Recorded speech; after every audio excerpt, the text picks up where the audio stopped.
Hello everyone. Today we will be seeing advanced character driver operations blocking IO. Okay. In blocking IO, we have to see how the driver responds if it cannot immediately satisfy the request. If there is some task that has to be done, suppose some reading has to be performed. Okay, but there is no data to read, or the writer wants to write, but the writer writes to is not able to write because the device is already full. Okay, in this case, what to do? What will be the how will your device respond? What will it do? Will it signal a failure in operation, or will it wait for the operation to complete? Okay. मेरे को white वाला headphone चाहिए. A call to read may come when no data is available. What will happen? Or a process could attempt to write, but is not able to write because the device is full and the reader is connected, but the reader is not reading data. So in such cases, our driver should do what? Block, not signal failure in operation. The driver should block the operation, block the process, putting it to sleep until the request can proceed further. Block and then wait for the time when the operation could proceed further, and then proceed further.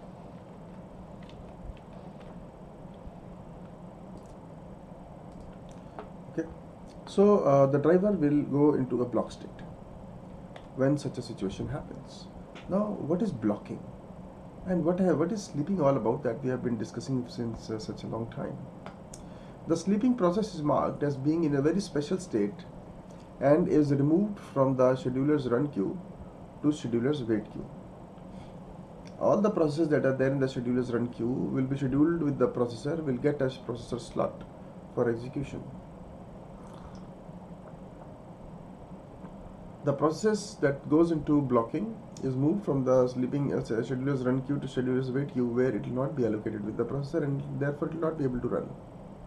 The process, once moved to the wait queue, will not be scheduled on any CPU, any core of the CPU, and will not run.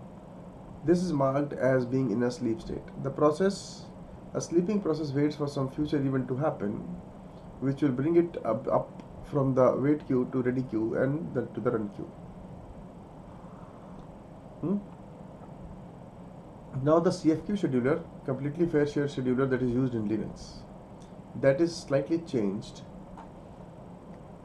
Okay, what happens is, listen carefully. The run queue and the ready queue are part of the scheduler, whereas the wait queue is no longer part of the scheduler. The wait queue is now become part of the device drivers. Surprising, isn't it? And that is how the architecture is now. Rules for sleeping. What are the rules for the process to go to sleep that must be followed? No sleeping. If a process is running in an atomic context, it should not sleep, because all the statements that has to be executed in one go, because the scheduler on the current core is disabled. Because the scheduler in the current core is disabled, then the process will never be able to come out of sleep if it goes into sleep. Never sleep while holding a spin lock, sequential lock, RCU lock, because the interrupts are disabled. If the process ever happened to sleep in either of the three synchronization mechanisms, it will never be able to come out of sleep, because nobody will be able to bring it out of sleep, because scheduling and interruptions are disabled. Nobody will be able to send it the E event to come out of the wait queue. It is legal to sleep while holding a semaphore, okay, but that also brings in a great cost. If a process goes into spin lock, into sleep on semaphore, then it sleeps on semaphore fine, but along with that, there may be some other processes waiting in the semaphore wait queue. If the process holding the critical region, or executing in the critical region, goes to sleep, then it ultimately increases the sleep duration of other processes also, wait duration in the semaphore wait queue. So it is n processes waiting in the wait queue, that is sleep duration goes up n times. So sleeping in semaphore is allowed but is not advised. Another thing about waking up, the process have gone to sleep due to certain condition. So when it comes out of the sleep, then the condition for which it went to sleep must be satisfied. For example, if the reader was trying to read from a device where nothing has been written as yet, then the reader blocks and waits for something to be written, and suddenly the reader wakes up. It must check that is there some data to read now, or has it been woken up mistakenly. This has to be checked up, this has to be seen. Okay. It never knows how long the process may have been out of the CPU or what may have changed in the meantime. Another possibility is that the process went into sleep, and during its sleep the system state has changed a bit. Because the system state has changed a bit, so it may be possible that now the process has woken up, but it may not be able to execute because of the changed state of the system, or the resource that it was holding before it went to sleep, and it needs that resource for execution. Maybe that resource is gone. Okay. The end result is that you can't make any assumptions about the state of the system when the process wakes up. So it must recheck the state of the system, and it must recheck the resource list, and it also must recheck the condition for which it went to sleep. All three things must be satisfied. Okay. Now, a process cannot sleep until it is assured that there is somebody else running, and that somebody else will correct the mistake, that somebody else will correct the condition for which it went to sleep. For example, the data size was 0, so the reader was blocked. So maybe a writer is running that will execute and write some data, and data size is equal to 0 condition will be changed, and then the reader will be able to come out of read, and it will be able to read because the condition will be satisfied. So that the condition has to be rechecked every time the reader comes out of sleep. It will check the condition. Okay. So the code doing the awakening must also be able to find the process to wake up. Now what happens is, suppose the writer comes in and writes the data. But after the writer writes some data, the reader is not going to check that the data is written. Look at this scenario here. Suppose some data has to be written to the device.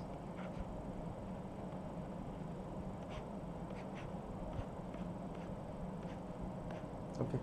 There is a writer process and there is a reader process. Okay. Now reader tries to attempt a read on the device. Read operation. But data size is equal to 0.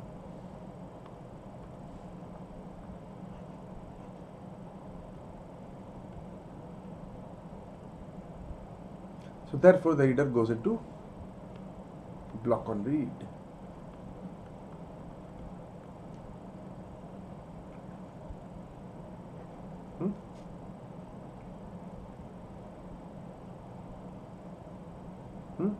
So reader is now in sleep state.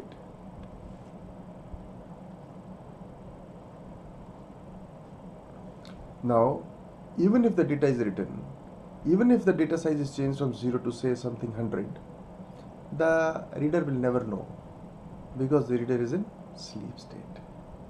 Okay. When it goes to sleep state, it is moved to wait queue.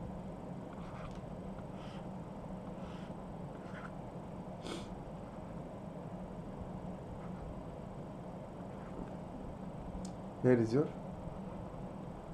reader process, and there are some other processes also, maybe waiting.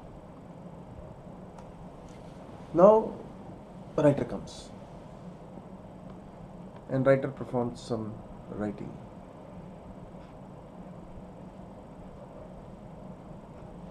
And now you have data here. And now the data size is also changed from 0 to some say 40. Okay, but the reader will continue to sleep. Because it is sleeping, it will not be able to check the data size, and it will never know that there is data now to read. It will continue to sleep. So the writer now has to send a wake up signal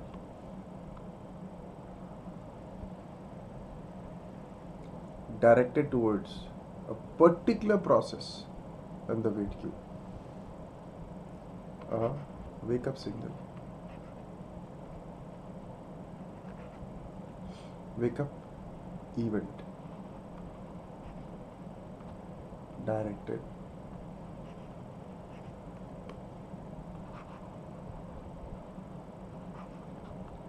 towards a particular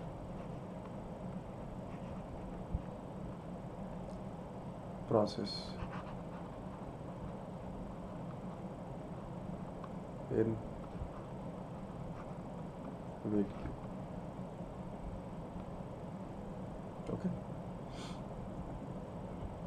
Now the reader will wake up and check the data size, system state, and the resource list, and everything will be fine.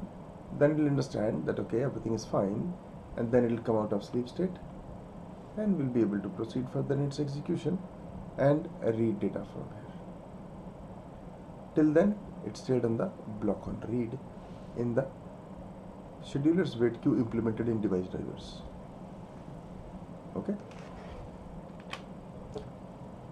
The process cannot sleep until it is assured that somebody else will wake it up. Okay. The code doing the awakening must be able to find your process. The code doing awakening must be able to find your process to which it has to send the event. The series of events will bring the sleep to an end and the reading operation to proceed further, making it possible for your sleeping process to be found is instead accomplished through a data structure called wait queue. Now making it possible for the writer to find the sleeping process among many sleeping processes is implemented through wait queue. Wait queue helps the writer find that which process is sleeping due to certain reason on the wait queue. A wait queue is just what it sounds like. It's a kernel data structure called wait queue. A list of processes all waiting for a specific events, different specific events, where this was waiting on a particular event on a particular wait queue. Okay. Now what happens here is, this is a scheduler's run queue. Okay. Where suppose this was the process that you want to put to sleep, because maybe this is a reader. It is trying to read and is not able to read.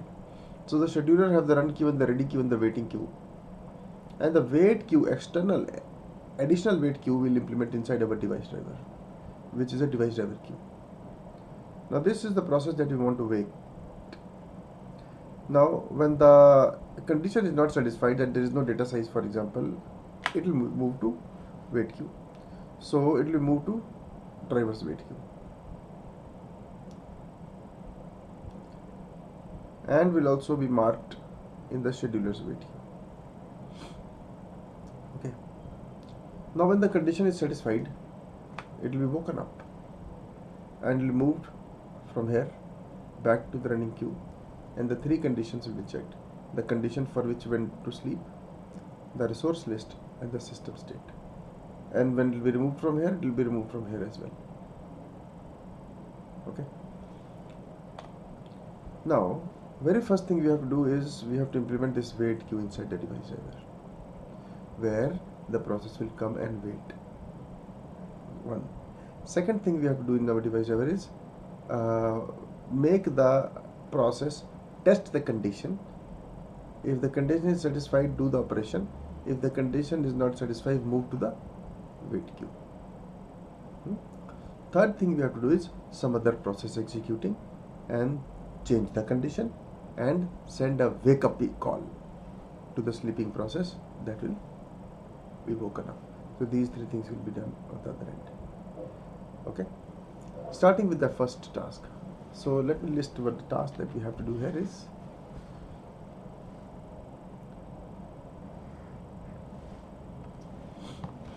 Everybody please connect to this Jamboard. So very first thing we have to do here is create a wait queue. Second,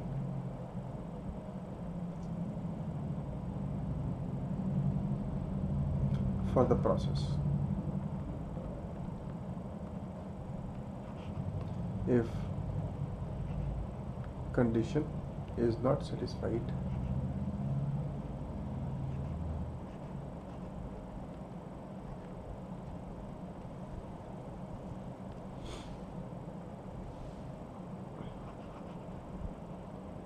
then move to wait queue. Okay.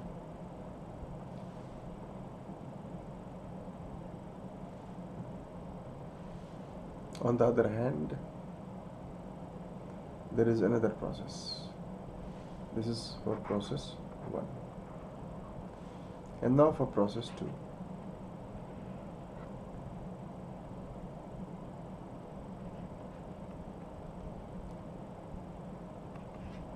Do some operation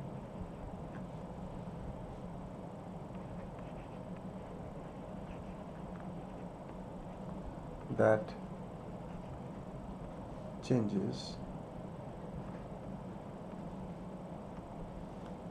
the condition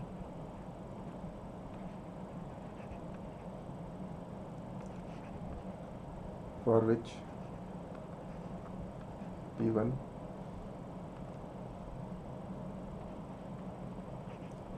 went to wait queue.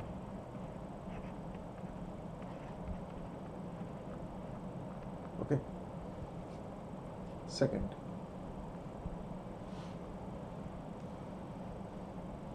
generate a wake up event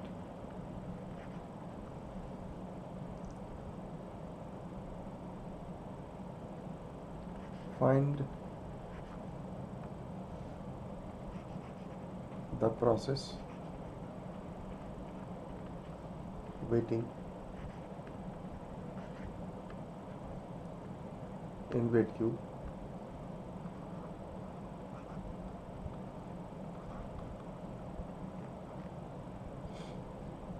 for specific event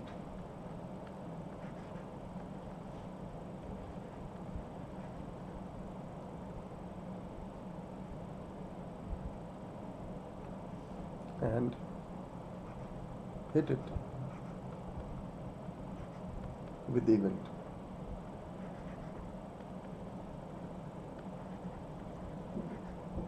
Okay. Then this happens first,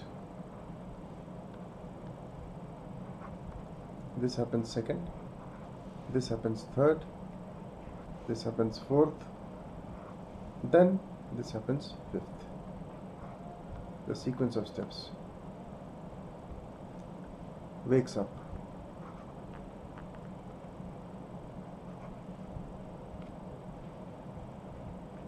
comes out of wait queue, checks 3 conditions, makes 3 checks. Name. First condition for which it went to sleep, it checks system state.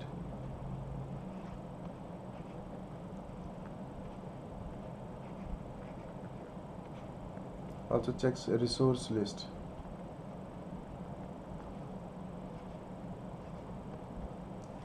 If all well,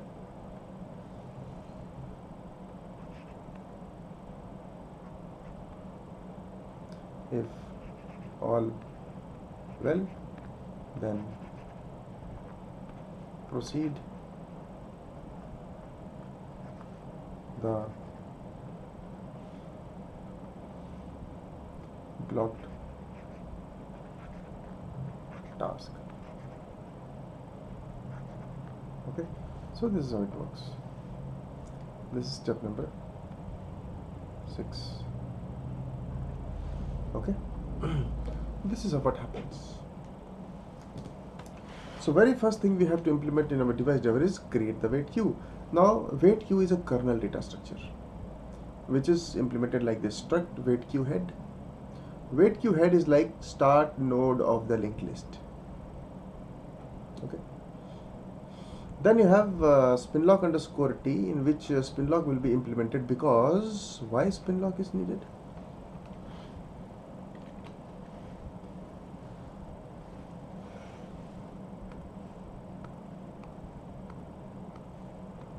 Now suppose this is your wait queue.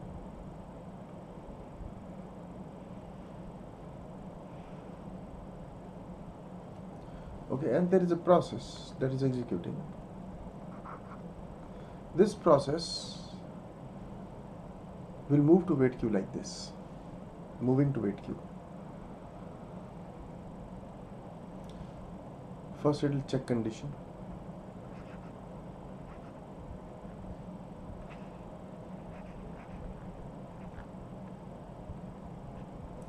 Then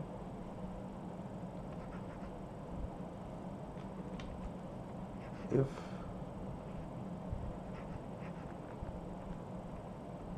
condition not satisfied,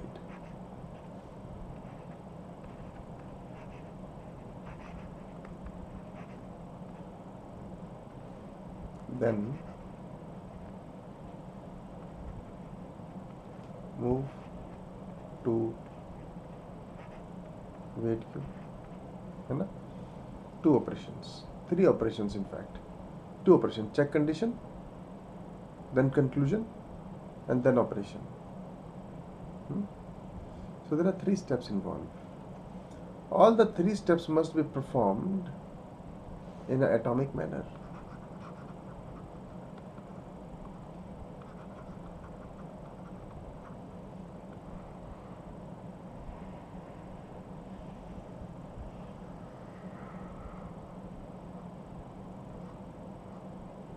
Okay, so therefore we have to use spinlock.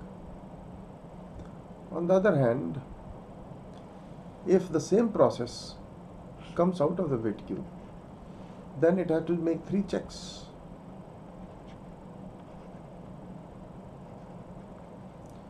One for the condition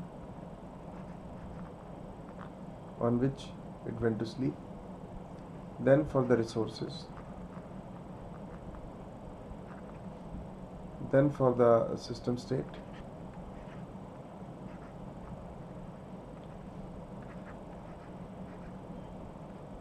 then actually move out.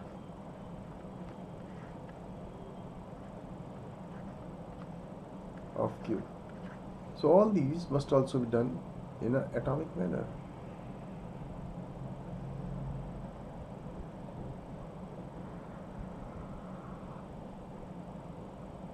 Okay, so therefore spinlock is needed.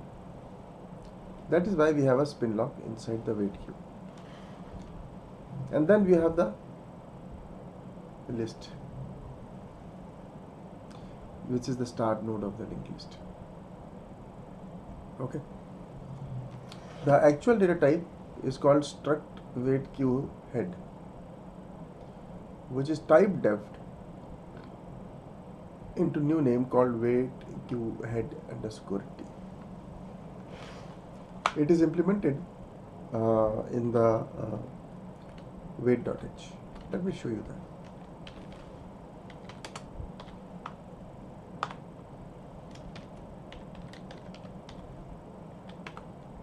We move to user src kernel Linux version, include Linux. Okay, where we move to wait.h. There we are.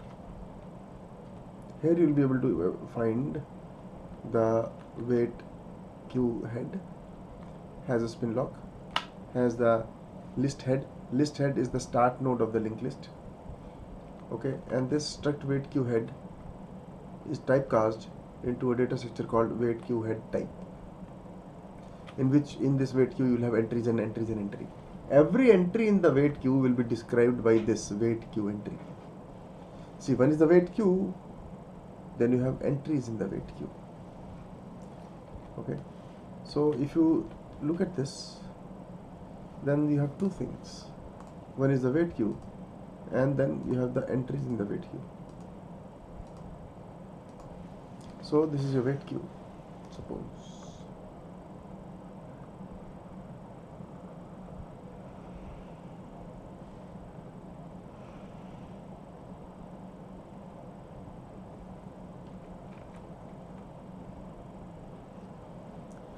The weight Q is represented using a structure called weight Q head, typed as to weight Q head T.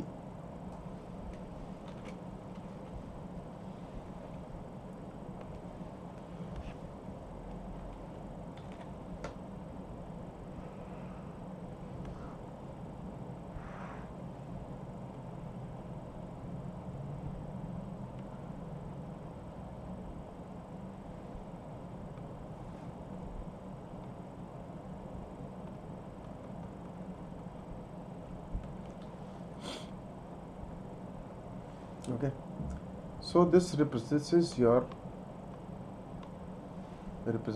Q.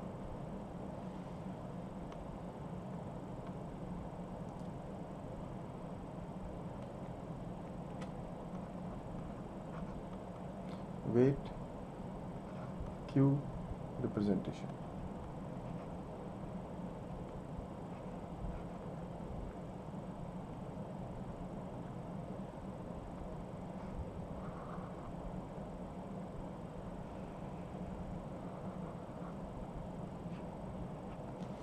Okay, then this weight Q will have entries.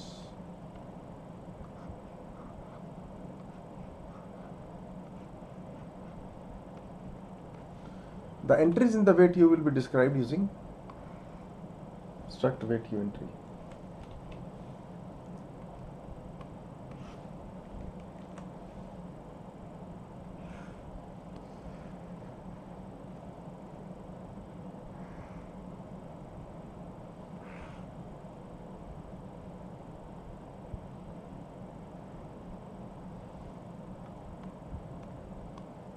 So these are weight Q entries.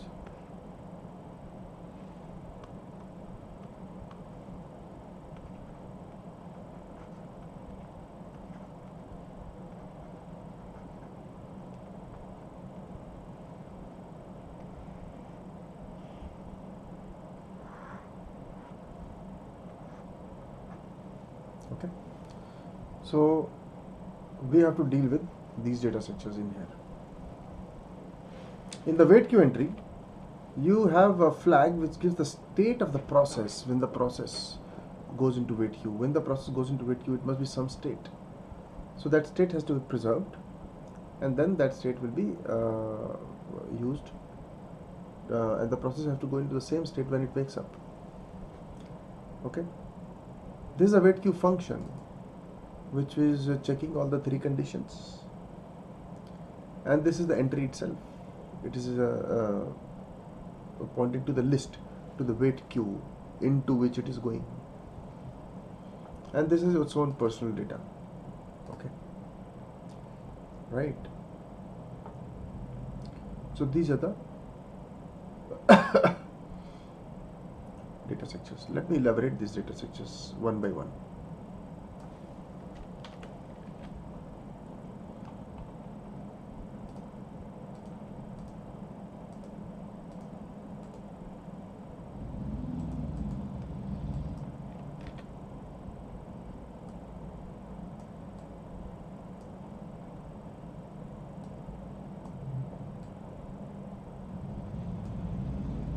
Now,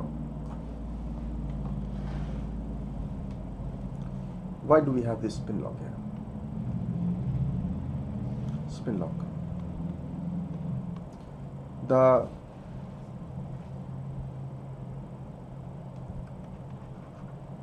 NQ and DQ operations have multiple tasks.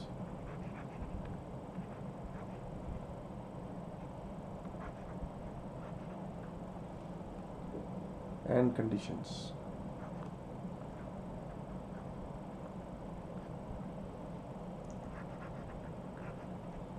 That should be done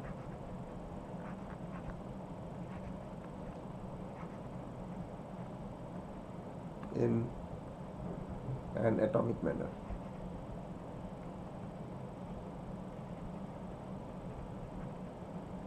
Therefore, we use spin lock. Okay. List head.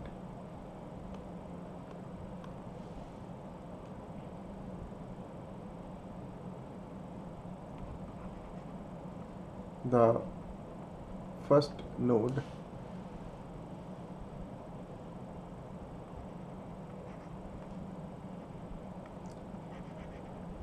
in the list, just like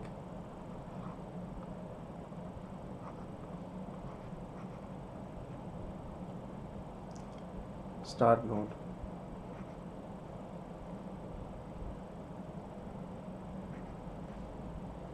in linked list.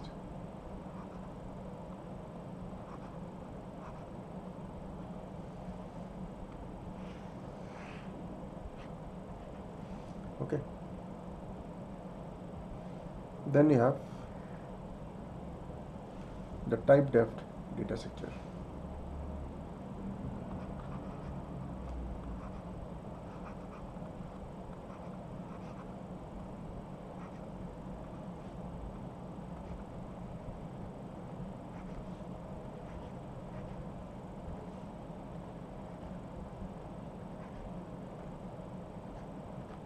That is this weight Q head T. Okay. This data structure resembles the weight Q.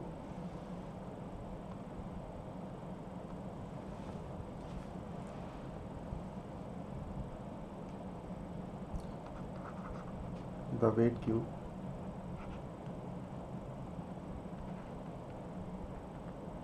representation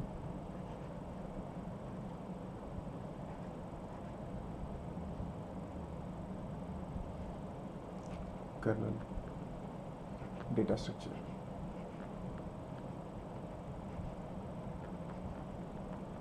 Okay, so this is the queue that will be implemented in device drivers.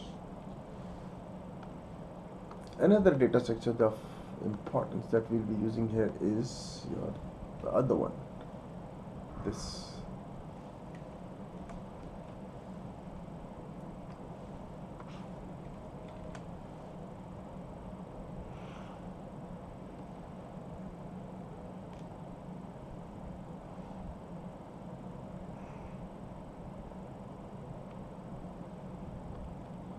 Here flag,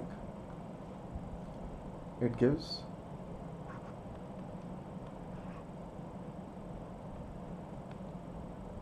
or preserves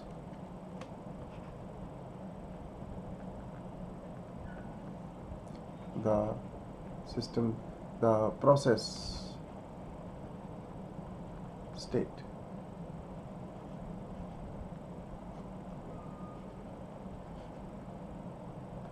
Before the process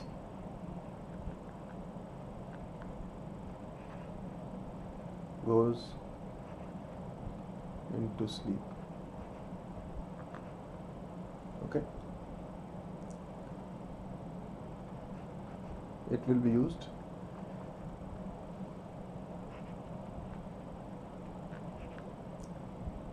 upon wake up, to come back,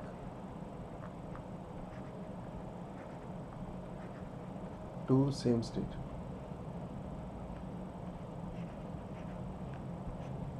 Okay, flags. Then you have this private. This is the users, the processes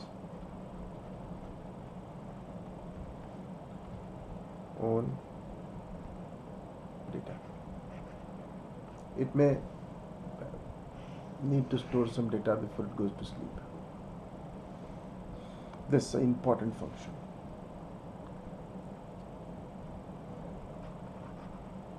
This function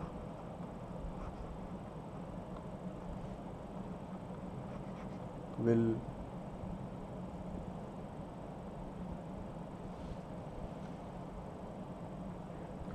perform checks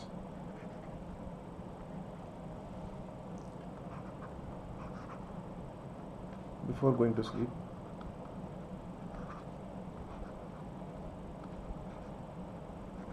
or after coming out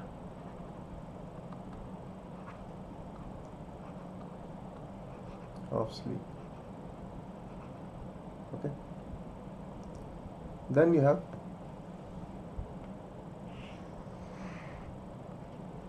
this list entry.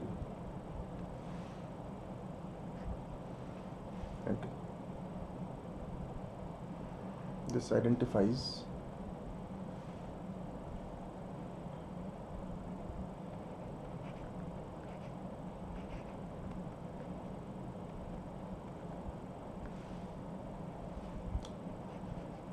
the weight cube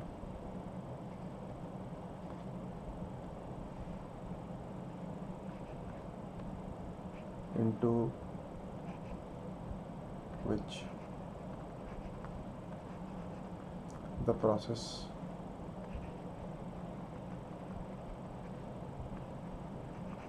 will move. Okay,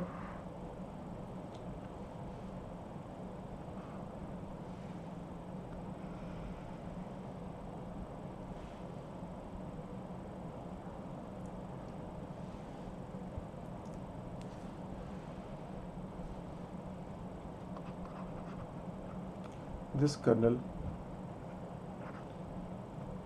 data structure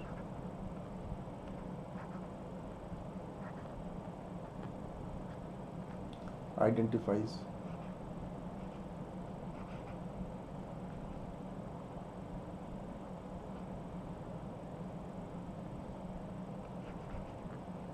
the weight queue entry. Okay, so this is about introduction to weight queue, right? Weight queue entry. This also I have explained to you. Okay, so now I will stop here today because I'm out of time. I'll continue my discussion about weight queues in the next class tomorrow. All the queries that you have, you can put the queries in the discussion forum, appropriate discussion forum for this. Thank you.